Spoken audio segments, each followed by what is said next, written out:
जय श्री कृष्ण। मूर्ख कौन? सर्वश्रेष्ठ प्रेरक कहानी। एक बार एक शख्स की हरकत बहुत ही अजीबोगरीब थी, जिसमें कुछ लोग उसे पागल समझ रहे थे। अजीबोगरीब हरकतों का मतलब है कि जैसे सवारी करते समय घोड़े पर पीछे की ओर मुंह करके बैठना, कभी कभी केले को फेंक देना और छिलका खा जाना। एक बार वह किसी गांव के बाजार से गुजरा। वहां उसने खजूर देखे और प्राप्त करे। वह कुछ खजूर प्रेमियों से ले गया और जब देने की बारी आई तो उसने पायजामे की जेब को टटोला, जिसमें कुछ नहीं मिला। इसके बाद उसने अपनी उपस्थिति दर्ज कराए और निचले जूते से पैसे शामिल किए। इसकी यह झलके देखकर बाजार में भीड़ लग गई। हद तो ये हो रही थी कि वो व्यक्ति पैसे ढूंढते जा रहा था और खजूर खाए जा रहा था।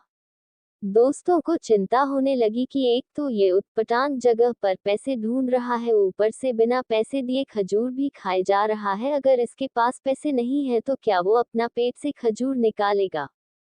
यही सोच रहा था कि उस व्यक्ति ने सर से टोपी की पेशकश की और यूक्रेनी पैसे का निवेश किया। सबने उस व्यक्ति से कहा, अरे, सीधे सीधे कुर्ते की जेब में क्यों नहीं देखते?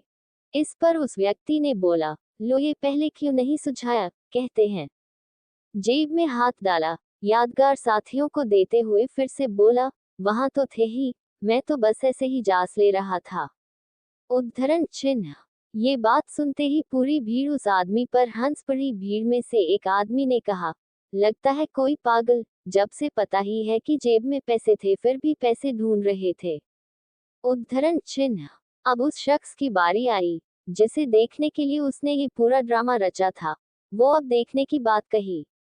उन्होंने सभी लोगों से कहा, वाह रे दुनिया वाले, मैं पागल बस इसलिए बना जा रहा हूँ कि जहाँ थे वहां नहीं ढूंढ रहा हूँ। लेकिन मेहरबानी, तुम्हें सब एक बार अपने शिष्यों में शामिल कर लिया और यह भी जान लिया कि ईश्वर दिल में बसा हुआ है, फिर भी तुम लोग उसे बाहर में खोजते हो।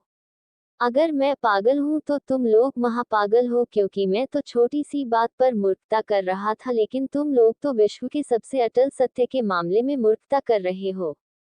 कहानी का सार। कभी कभी जीवन में सब चीज का इलाज हमारे पास होता है, लेकिन हम उसका इलाज बाहर खोजते रहते हैं। जय श्री कृष्ण।